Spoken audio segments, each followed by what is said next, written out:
All right, Shalom. Check the feed real quick.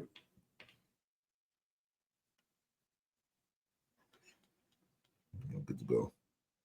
All right, Shalom. Before I get started, I want to give all the praise, honor, and glory to Yahweh Bahasham, Yahweh Shai, Bahasham Rakapadash. Double honors to the apostles and elders of Great Millstone who taught me this truth. Shalom to the hopeful elect. I'm back with another quick lesson through the Holy Spirit of the Rakapadash. All right. Quick lesson, hit the button. The horns are being shown, no more hiding. All right. So we're in that time. Quick reminder, wanted to bring this out again. Let's go ahead and open up with this video as we've seen before. All right. This evil anti-Semitic attack is an assault on all of us. It's an assault on humanity. It will require all of us working together to extract the hateful poison of anti-Semitism from our world. This was an anti-Semitic attack at its worst. The scourge of anti-Semitism cannot be ignored, cannot be tolerated, and it cannot be allowed to continue. We can't allow it to continue. It must be confronted and condemned everywhere it rears its very ugly head. We must stand with our Jewish brothers and sisters to defeat anti-Semitism and vanquish the forces of hate. That's what it is. Through the centuries, the Jews have endured terrible persecution, and you know that. We've all read it, we've studied it. They've gone through a lot. And those seeking their destruction, we will seek their destruction.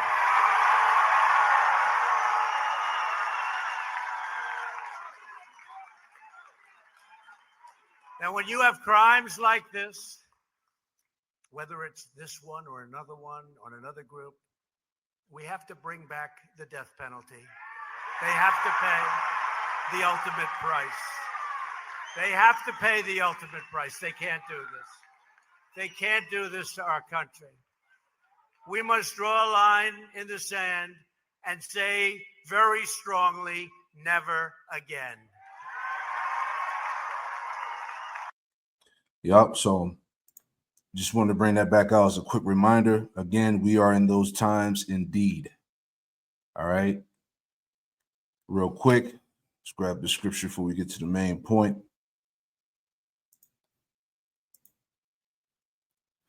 Obadiah 1, verse 21, and it reads, it says, and saviors shall come up on Mount Zion to judge the Mount of Esau. All right. So the saviors are the prophets, man. Okay, whom the Lord has raised up in these last days to declare the judgment of Esau to his face. All right. And the prophets are judging, all right, the Mount of Esau, the government, his hegemony. All right. He is being declared by the prophets of Yahweh Shem Yahweh Shai that he's going down. And there's nothing that he can do about it. Right. And saviors shall come up on Mount Zion to judge the Mount of Esau, and the kingdom shall be the Lord's, Yahweh Shem Yahweh Shai. So again, this is nothing new. All right. But we do understand that we will be persecuted heavily for the sake of this truth.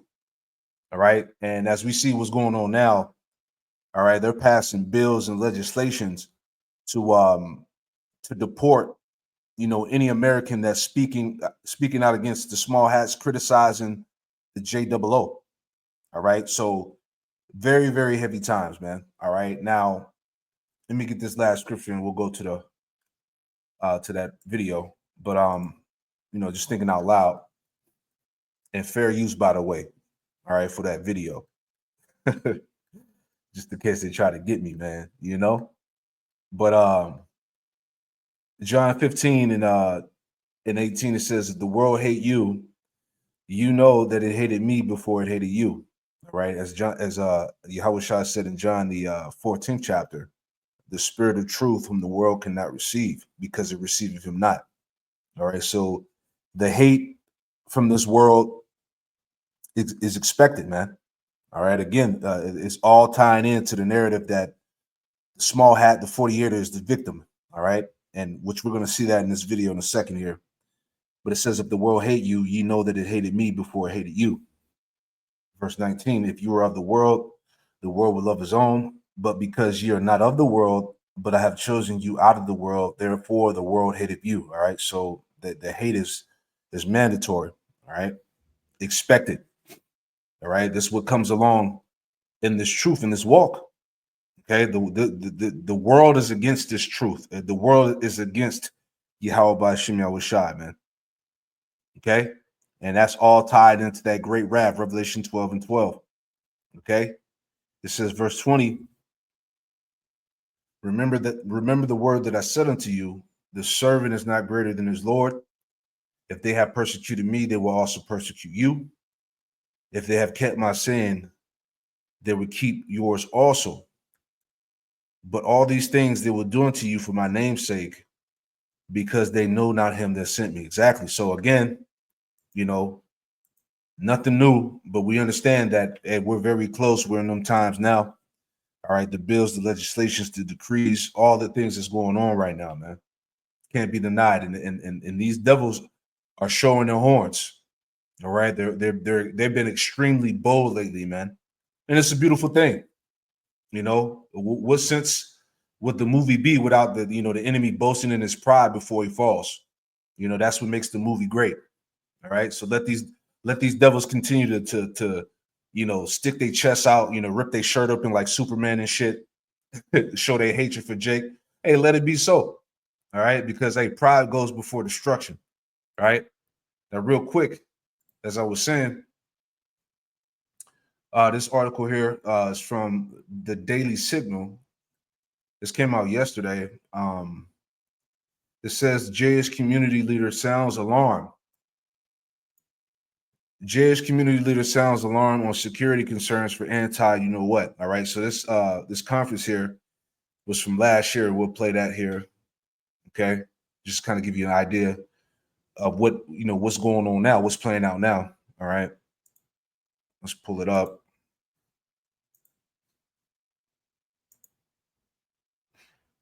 It's about 9 minutes, so we'll let it play through, make points. Protects and enhances the well-being of Jews worldwide through the values of Tikkun Olam, Tzedakah, and Torah. They lobby endlessly in DC to secure tens of millions each year in public funds to support Jewish communities across the country. Here to speak about JFNA's continued work to support U.S. Jews, please welcome Eric Fingerhut, President and CEO of JFNA. He'll be interviewed by Tzvika Klein.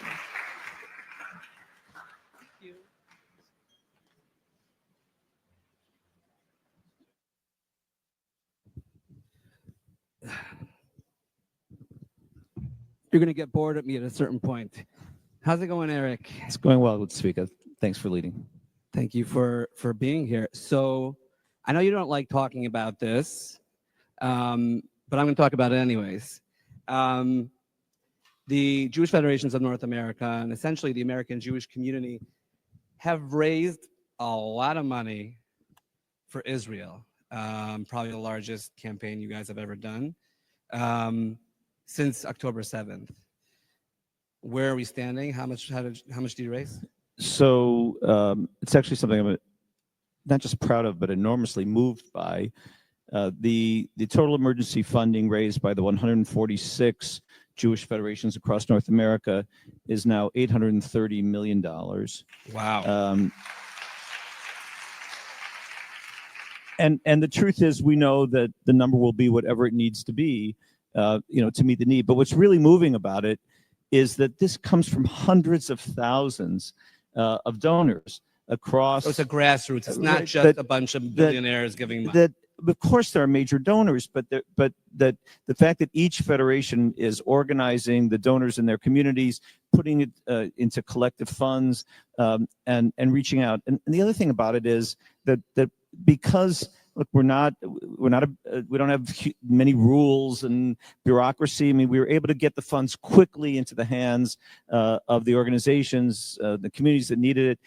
Literally on October 7th, that very day, federations that have long had partnerships with communities in the Gaza envelope were moving resources that day to the needs of the community. So what's the big number? I'm sorry. What's the number? How much have you It's raised? over $830 million. $830 million. Right. That is very. Yeah, $830 million to cover these people, man. All right. And it's probably more than that, man. All right. But again, this is all tying to the victim campaign, right? Let me slow this down. My computer is slowing down a little bit. Bear with me. Let's see. This should be better. Very impressive. I think you could clap if you want. I don't know. I mean, I haven't ever raised that amount of money. But I actually want to focus on internal issues. So as we spoke to Mark Rowan, the issue of anti-Semitism is a big deal. Women maybe hiding their necklace with Magen David. Others actually, some places see a rise of actually people buying those types of things or wearing a kippah. I know you'll always wear your kippah wherever you are, but there's a real sense of vulnerability within the Jewish community, whether young generations, public schools, universities. How do you counter such a difficult situation? So certainly a lot of what Mark said, I agree with, particularly about the situation on the college campuses. You may know I had the privilege of serving as the head of Hillel before I came into this job. Before that, I was the head of the universities in Ohio. So it's a subject that that very well, that I care a lot about. But look, this is a huge problem. And it's going to require lots of different solutions. There's no one solution. There's public policy, national solutions.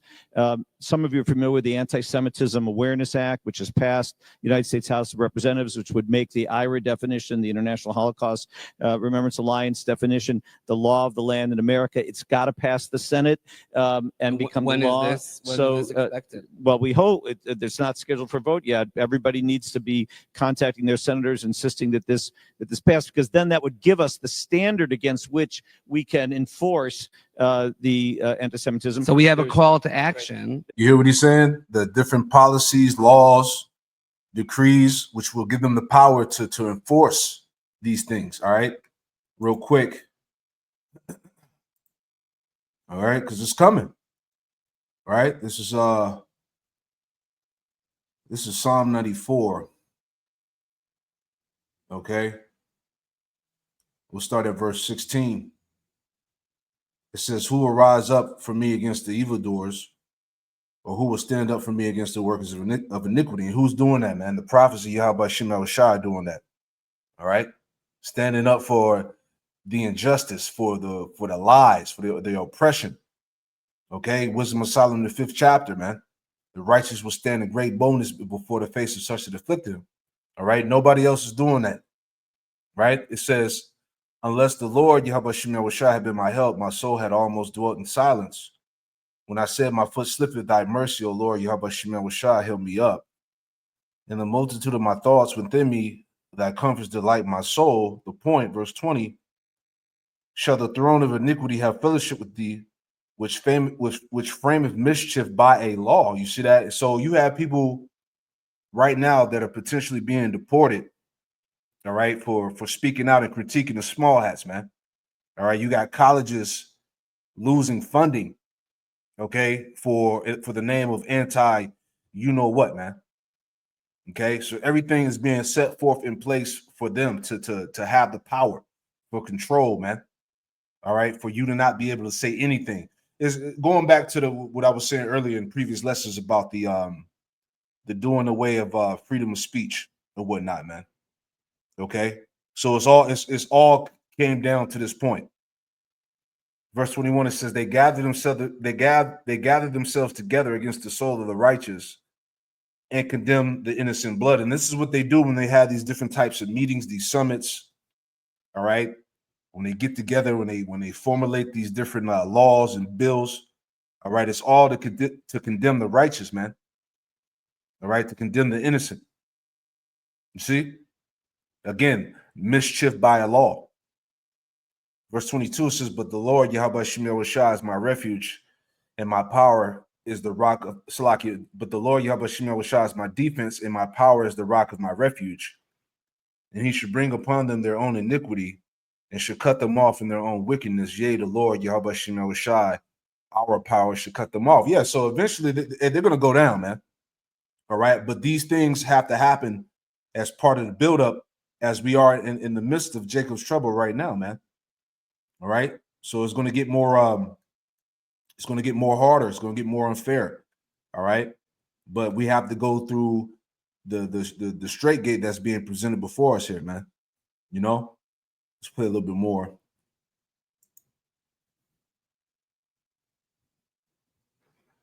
Started me over. I guess I gotta play it through. Stop. Can't stop.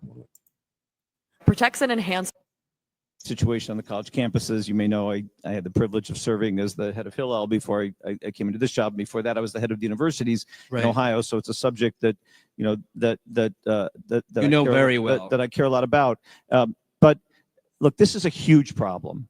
And it's going to require lots of different solutions. There's no one solution. There's public policy, national solutions. Some of you are familiar with the Anti-Semitism Awareness Act, which has passed the United States House of Representatives, which would make the IHRA definition, the International Holocaust Remembrance Alliance definition, the law of the land in America. It's got to pass the Senate and become the law. When is this expected? Well, we hope it's not scheduled for vote yet. Everybody needs to be contacting their senators, insisting that this passed, because then that would give us the standard against which we can enforce the anti-Semitism. So we have a call to action, There's actually, absolutely a call to People action. here can actually help make this move forward. Absolutely. It's a top priority. Secondly, we do have a huge problem on social media. I was really proud that the Jewish Federations of North America played an important role in the passage of the TikTok Divestment Act. That act first came forward because of the attacks on America that Mark Rowan was speaking of. But social media is a major purveyor of anti-Semitism.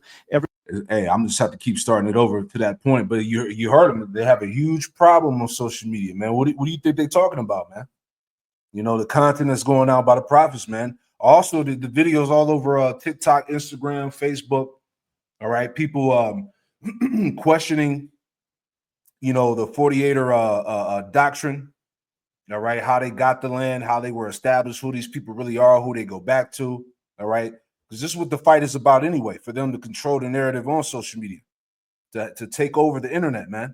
So this proves, right? Isaiah, okay, that's Isaiah 13 all day, right? Isaiah 13:2, it says, "Lift you up a banner upon the high mountain." The banner is the word, the truth. The high mountain is America, man. Okay? "Exalt the voice unto them, shake the hand, that they may go into the gates of the nobles," man. The gates of the nobles are the leaders, man, the leadership, the nobility. And who would that represent on this side? All right, the elites, Amalek, the small hats, man. Okay? That it may go up to the gates of the nobles, right? The nobility, princely in rank. All right, those that have the power and authority, man. The word has reached to them. And it all happened through the internet, man. Okay, the internet was the mechanism that the Spirit of the Lord used to amplify his word, man. The prophecies, the understanding. All right, as he said, the social media has been a major problem for these people, man. You see, vibration of the prophets, man. Let's go back. We'll find our spot again. If it took me back. Oh, we're still there. All right, here we go. Social media. I was really proud.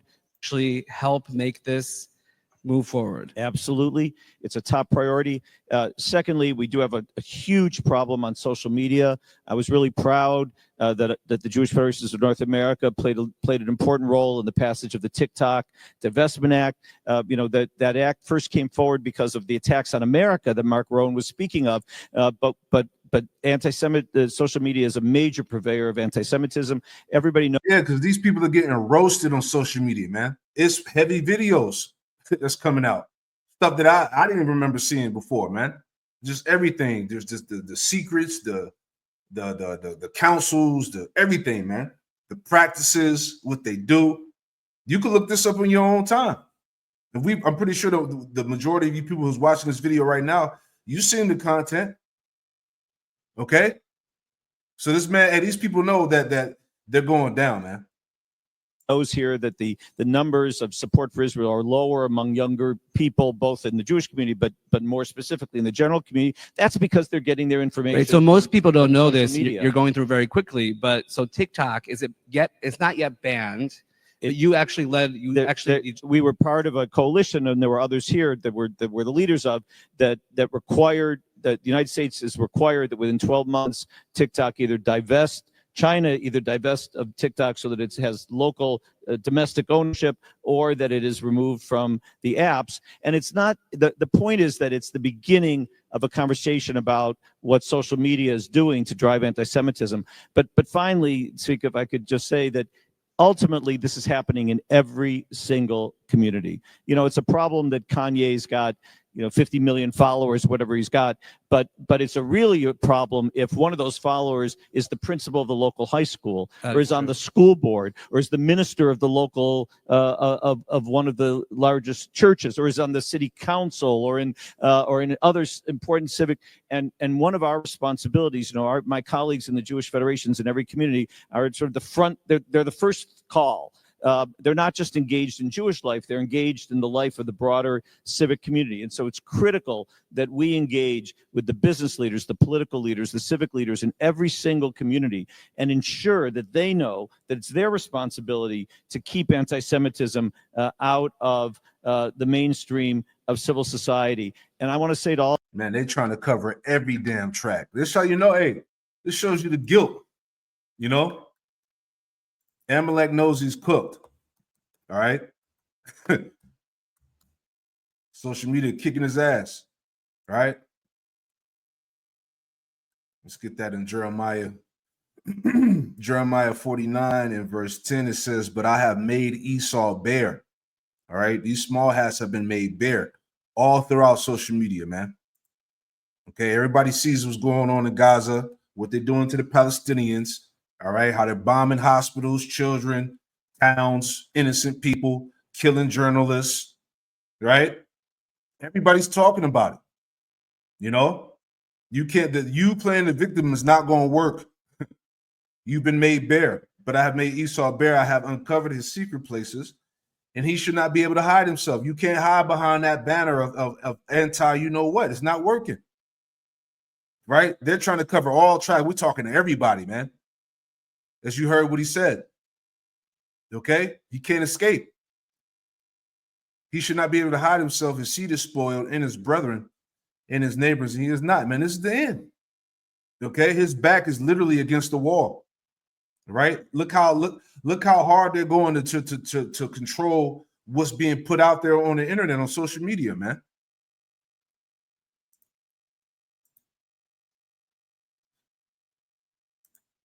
Protects and enhances the well-being. not yet banned. It's not yet banned.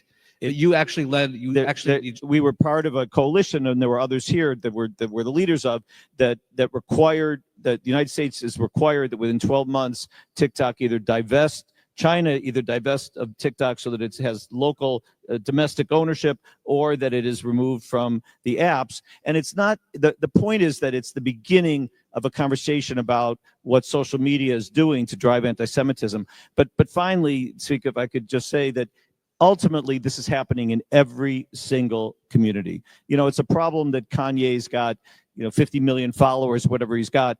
But it's really a problem if one of those followers is the principal of the local high school, or is on the school board, or is the minister of the local of one of the largest churches, or is on the city council, or in other important civic. And one of our responsibilities, my colleagues in the Jewish federations in every community are sort of the front. They're the first call. They're not just engaged in Jewish life, they're engaged in the life of the broader civic community. And so it's critical that we engage with the business leaders, the political leaders, the civic leaders in every single community, and ensure that they know that it's their responsibility to keep anti-Semitism out of the mainstream of civil society. And I want to say to all of our friends in Israel who are participating that one of the things that we know is that the more that our broader civic community, again, the mayors, the council people, the school boards, the more the business leaders, the more that they know about Israel, the more that they have visited Israel, that we've taken them to Israel, the stronger allies they are for us in the fight against anti-Semitism. 100%. And Let me let this catch up. Hold on.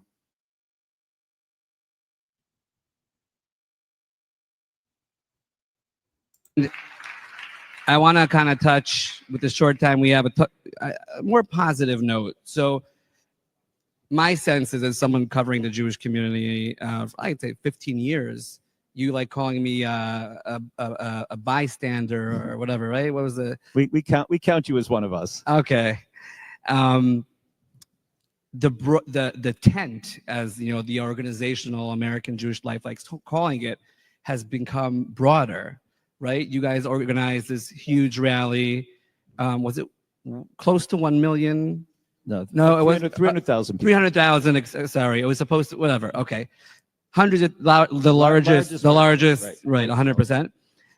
Next one will be 1 million. But basically, you had, on the one hand, you had Agudat Yisrael, which is a Haredi umbrella organization, and on the other hand, you had Friends of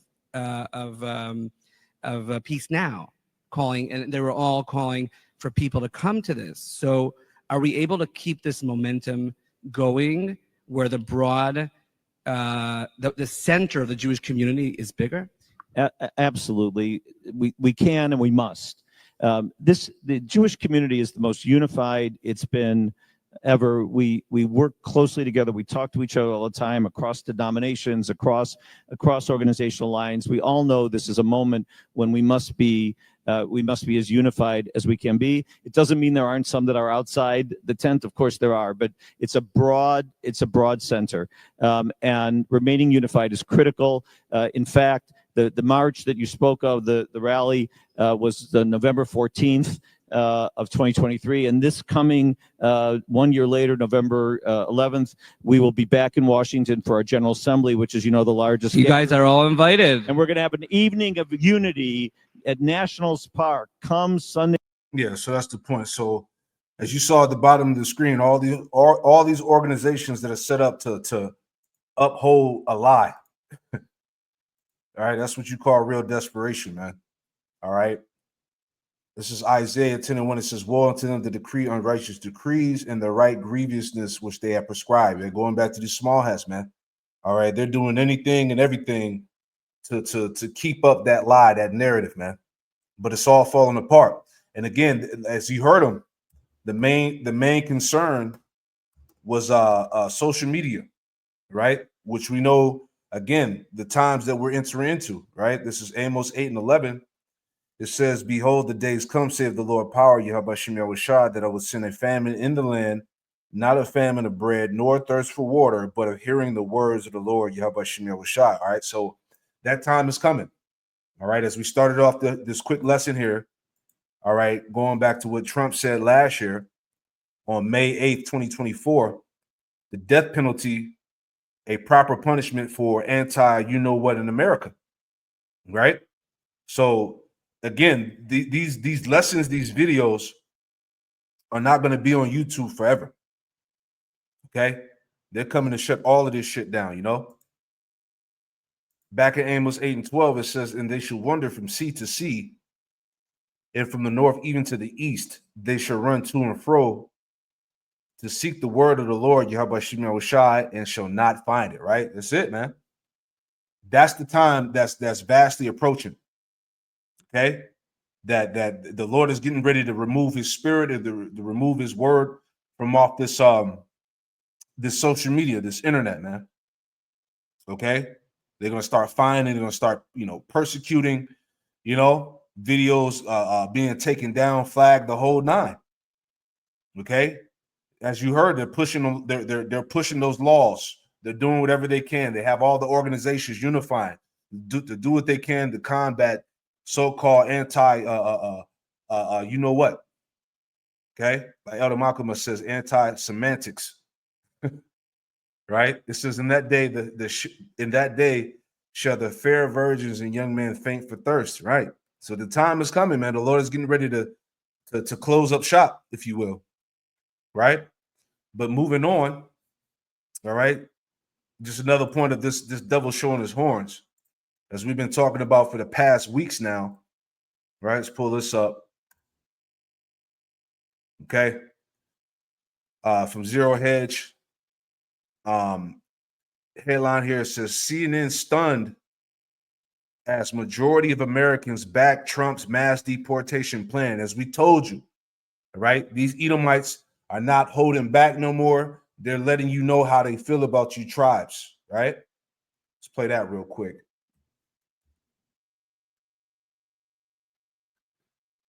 Documented immigrants. So we have slightly different questions, but these were all taken within the last month. And there's real uniformity here. That's what I really think you see. You see real uniformity. Deported all immigrants who are here illegally, 55% of the New York Times, Marquette, 64%, CBS News, 57%, ABC News with a slightly different question, 56%. So what you're seeing essentially here is a very clear indication that a majority of Americans, in fact, when they're asked this blunt question, which I believe gets at the underlying feelings, do in fact want to deport all immigrants who are here illegally. There's no arguing with these different numbers because they're all essentially the same across 4 different pollsters. Yeah, it's a clear indication that these Edomites fucking hate you, Jakes. Okay? And the immigrants are the tribes, man. Okay? They ain't talking about these European immigrants, all right? It's talking about you Israelites. Okay? They want to get rid of you. So if they say yes today-ish, how has that changed over time? Yeah, this is where I think you get very interesting. And so we'll take a look at that ABC News question in particular, because you can really see that there's been a massive shift from when Trump was first getting into office 8 years ago, right? Deport all undocumented immigrants. You go back to 2015, I'm going to come to your side of the screen. It was 42%. Hello. Go to 2016. It was 36%. Look at where we are now. This was taken at the end of last year, 56%. This is 20 points higher than it was just before Trump got into office the first time. So feelings towards immigration in this country, feelings towards undocumented immigrants and deporting all of them have become considerably more hawkish. And I think that gives Donald Trump much more leverage to go with the American people and sort of have these hawkish, some might say harsh, different rhetoric and also issue-based sort of going after immigrants who are here illegally. And so I think the American people are going to give Donald Trump the benefit of the doubt to do what he wants to do, at least if you believe these blunt questions, including this one. How about immigration levels? Yeah. Okay. So this sort of goes in line with that, right? Which is, again, trying to get at the underlying feelings. Want immigration levels decreased. This includes legal and illegal immigration. Look at this. Last year, 55%. That is the highest level since the 9/11 aftermath. You go back just to 2020. And this again, legal and Legal illegal. and So they illegal. people want less people coming into the country. Exactly. They want less people coming into the country. Look at that. That's a 14-point rise from 2023. You go back to 2016 when Donald Trump again was running for president the first time, it's 38%. That's a 17-point rise. So the bottom line is more folks want people who are here illegally deported, and their overall feelings towards immigration have become considerably more hawkish since Donald Trump was first getting in the office, Kate. Documented immigration. Yeah. Look at this. All right. Real quick. Man, it's about to get hectic. Hey, we've been warning you. Hey, Lord said, give them warning from me. Again, who's listening? All right. Ezekiel 35. Straight to the point. Ezekiel 35, verse 5, it says, because thou hast had a perpetual hatred All right, this is an ancient hatred that these Edomites have for you tribes, because thou hast had a perpetual hatred, and has shed the blood of the children of Israel by the force of the sword in the time of their calamity, in the time that their iniquity had an end. Therefore, as I live, saith the Lord power, Yahweh Shemel Shai, I will prepare thee unto blood, and blood shall pursue thee, since thou hast not hated blood, even blood shall pursue thee. Right. So, hey, you're Edomite, you Edomites, your time is coming too. All right. But this is happening. As you see, we're in the midst of Jacob's trouble. All right. But this is happening for prophecy's sake, man. All right. Esau is openly showing you again that that perpetual hatred. All right. Let's add a little bit more here. All right. I spoke about this yesterday at camp. This is from Salon.com. It says ICE's 175 billion windfall. Trump's mass deportation force set to receive military level funding. All right. And they said that the ICE is receiving more funding than Russia's military combined. You see? It says, so look, what is this again? The police state, martial law. All right. They're arming up these Edomites to come after Jake, man. All right. This is the real fucking deal. ICE is set to receive a massive infusion of cash aimed at building the capacity to detain more than 100,000 people. All right. And that Edomite who was all red in the face, Tom, what's his name? Tom Hallman or whatever his name is, the head of the ICE, the deportations. He said, look, we're trying to round up a million undocumented migrants a year. You see what's going on now. All right. These Edomites are celebrating the alligator Alcatraz. There was another article that came out that they want to set up an Alcatraz where they have bears, guarding the prisons. Okay. So this is Nero all over again, man. As we brought out the other day, he wants to live stream people getting put to death. All right. Hey, this is that cruel Lord, Isaiah the 19th chapter, man. Okay. We are here. Let's read a little bit. All right. It's not a game. President Donald Trump's budget which passed the Senate Tuesday, allocated sum of 175 billion, not million, billion, towards his mass deportation campaign, more money almost any country spends on its military. And many times the estimated yearly cost it would take to end world hunger, right? Hey, that's some fucking hatred right there, man. Goodness gracious. It says on Wednesday, Senate Republicans lit a budget that would cut taxes from the wealthiest Americans while slashing services like Medicaid and SNAP for everyone else. For the White House, however, the most important part of the bill seems to be the funding for Trump's campaign to purge immigrants, right? To purge immigrants and potentially American citizens from the country. Okay? Because hey, look, you better believe, hey, they're talking about deporting you so-called Negroes as well. All right, you see what's going on with the Haitians, all right? Hey, this shit is about to get epic out here, man. But again, as I said before, eventually this is all going to lead to some type of civil unrest. Jake rising up and all hell breaking loose in these streets, man. Mass death, mass casualties. It's bound to happen. Okay, this is the clash that we've been warning you about. It says Vice President J.D. Vance spoke to this in a post on X, writing, quote, everything else, the CBO score, the proper baseline, the minutiae of Medicaid policy is immaterial compared to the ICE money and immigration enforcement provisions, right? It says when put in context, it's easy to see why this is Vance's position. The 175 billion deportation budget is larger than the military budget for any country other than the United States and China, surpassing the Russian military budget nearly 30 billion. Man. Okay. Again, he's getting ready to come down with the force, right? Revelation 12:12. All right, that's it right here. Revelation 12:12, therefore rejoice, you heavens, and ye that dwell in them. Woe to the inhabitants of the earth and of the sea. Woe means destruction. For the devil is come down unto you having great wrath, because he knoweth that he have but a short time. This is part of the great wrath. All right, 175 billion is going towards ICE, man. All right, the biggest military budget in history, basically, man. Okay, it says, read a little bit more. It says, to the point, here we go.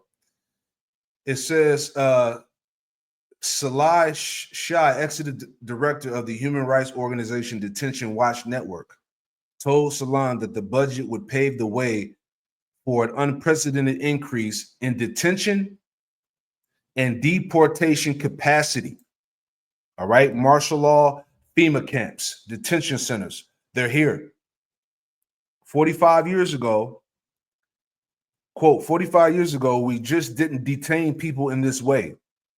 For the most part, people were released from detention after a day or two, and they got to go through proceedings on their own while they were at home with their families or working, Shai said. Quote, since then, the scale has gone up. But this is the highest it's ever been. And they don't even have the money. All right. It says according to the estimates of the World Food Program, the funds going towards deportation would also be enough to fully fund the program to end world hunger for 4 years. Damn. This says broken down, the 175 billion top line number includes nearly 30 billion ISIS enforcement budget, 45 billion for building new immigration detention centers, right? 45 billion for building new immigration detention centers, 47 billion for construction of a border wall, 12 billion for state level immigration measures, and roughly 10 billion to reimburse the Department of Homeland Security for safeguarding the borders of the United States, among other provisions. All right, they're getting ready to lock this shit down. We told y'all, man. Okay, we'll finish out here. It says Americans have already had a preview of some of what's to come with the increased deportation budget, like on Wednesday when Trump traveled to Florida to tour a new camp being built there to house immigrants. It says the facility dubbed Alligator Auschwitz, right? The facility dubbed Alligator Auschwitz by critics is a 3,000 bed tent city and prison in the Everglades. The facility is expected to cost around $450 million a year, just a fraction of the $45 billion that the Republicans have allowed towards building new detention facilities. All right, these are those FEMA camps. The particular facility, however, is funded by FEMA funds, reminiscent of FEMA concentration camp. Conspiracy theory popular among Republicans, only this time it's real. Okay, so all of that shit you people was talking, what do you got to say now? Okay, the FEMA concentration camps are here, man. This is not no fucking conspiracy, man. Okay, the wrath is real. That this devil is showing his horns. Okay, we're in the time of persecution, Jacob's trouble, man. Real quick. Right? What's that? Revelation 2. You got camps bullshitting, fucking around. All right, not warning. Right? Revelation 2:10, it says, fear none of those things which thou shalt suffer. Behold, the devil shall cast some of you into prison, that you may be tried, and you shall have tribulation 10 days. Be thou faithful unto death, and I will give thee a crown of life. Hey, this shit is here, Jake. No more laughing and playing around and talking shit. It's in your face, man. Okay? This fucking devil is showing you his horns, and he's not hiding it, man. These camps are set up for Jake, man. Again, it's called Jacob's Trouble for a reason. Okay?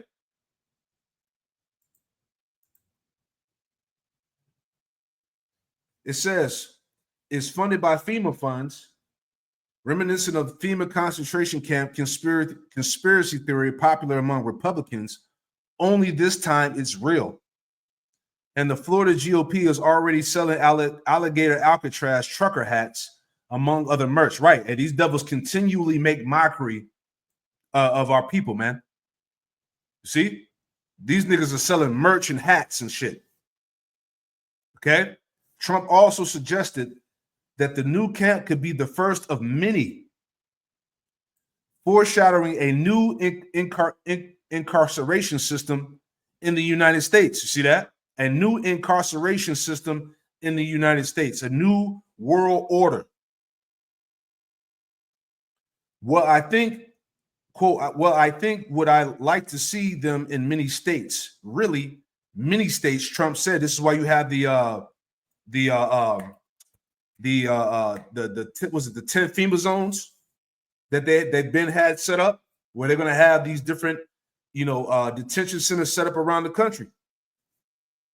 It says, and at some point they might morph into a system. All right, this is what Trump said. All right, let's read a little bit more, Salakia. This article's heavy, man. It says, in terms of total capacity, the American Immigration Council estimates that the new funding will be enough to balloon ICE's detention capacity to at least 116,000 beds, which is comparable to the total number. It says, which is comparable to the total number of Japanese Americans interned during the whole of World War II.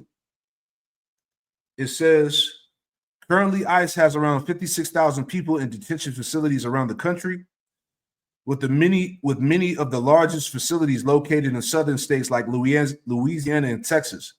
The current population in detention facilities also represents the highest numbers of detainees since August of 2019, right? It says, in practical terms, Shah said that she expects this to mean more camps like the one in Florida. Detention capacity, Shah explained, is a bottleneck in the deportation process, with more beds, meaning that the Trump administration will be able to scale up their deportation campaign dramatically, right? Let me get a scripture real quick. I was thinking about that in Isaiah 42, right? Isaiah 42 and verse 22, which reads, but this is a people robbed and spoiled. What people is that? The Israelites. But this is a people robbed and spoiled. They are all of them snared in holes, and they are hid in prison houses. You see that? And as we just read, what did it say? Let me go back real quick. What was that point that it said? That it said that the current population in these detention facilities also represents the highest number of detainees since August of 2019. And who's filling up these prisons? All right, Jake. Okay, you so-called Negro, Latino, Native American, Hispanics. Okay, prophecy here. Back in Isaiah 42 and verse 22 again, but this is a people robbed and spoiled. They are all of them snared in holes. They are hid in prison houses. They are for a prey and none delivereth, for a spoil and none saith restore. See that? Who among you will give ear to this? Who will hearken and hear for the time to come? Who gave Jacob for a spoil and Israel to the robbers? Did not the Lord, Yahweh Shem Yahushai, he against whom we have sinned? For they would not walk in his ways, neither were they obedient unto his law. So this is the judgment that we see playing out, man. All right? The wicked of our people. You didn't want to listen. You wanted to continue to worship these idols, call upon these different gods. Isaiah, the 30th chapter says that you cover yourself with the covering, but not of the Lord's Spirit. that you add sinner to sin. So the Lord is allowing these things to happen. Why? Because you sinned against him. See? It says, therefore he had poured upon him the fury of his anger in the strength of battle, and it hath set him on fire round about, yet he knew not, and it burned him, yet he laid it not to heart. Yeah. So our people don't even consider what the hell is going on. What's happening to him, man? There's a reason for this, man. Okay, this is the judgment of the Lord. Okay, by the left hand. The wicked, man. Right? We'll finish it out. Yeah, it's the last paragraph. We'll wrap this up.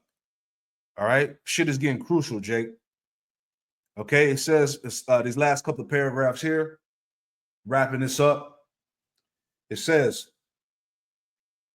quote, I think the work we need is to make sure that this doesn't get normalized. Shah said, the conditions are terrible. The conditions are terrible, and it makes it so much harder for people to fight their cases. And it's been set up like that on purpose. The budget for ICE enforcement will likely be allocated in large part to hiring new ICE agents, the often mass agents who abduct people from American streets and courthouses. All right. And we brought that out the other day, how they're upgrading. Now they're recruiting bounty hunters, alongside with these military agents. Okay. It says the new $30 billion ICE budget, more than 3 times the previous budget, will provide for some hiring of 10,000 ICE agents who will receive a $10,000 bonus per the White House. For comparison, the FBI's budget in fiscal year 2025 was just $11 billion. Shai underscored, however, that the ICE agents themselves likely won't be the primary drivers when it comes to detaining people. Rather, it will be local police departments and their coordination with ICE that will serve as a funnel to push more people into detention and ultimately into deportation. And those who may be hoping to avoid ending up at one of Trump's new camps through resources like the popular ICE Block app, Tom Homan, the Trump's border czar, said he's planning a crackdown, man. And the rest reads on. All right. So yeah, this shit is getting real, man. What else can we tell y'all, man? All right. Again, these devils are showing their horns and they're not hiding, man. What else? What more can we say? All right. So I'll wrap this up. I pray that this quick lesson was edifying, man. All right. Hey, these devils have declared war. Shalom.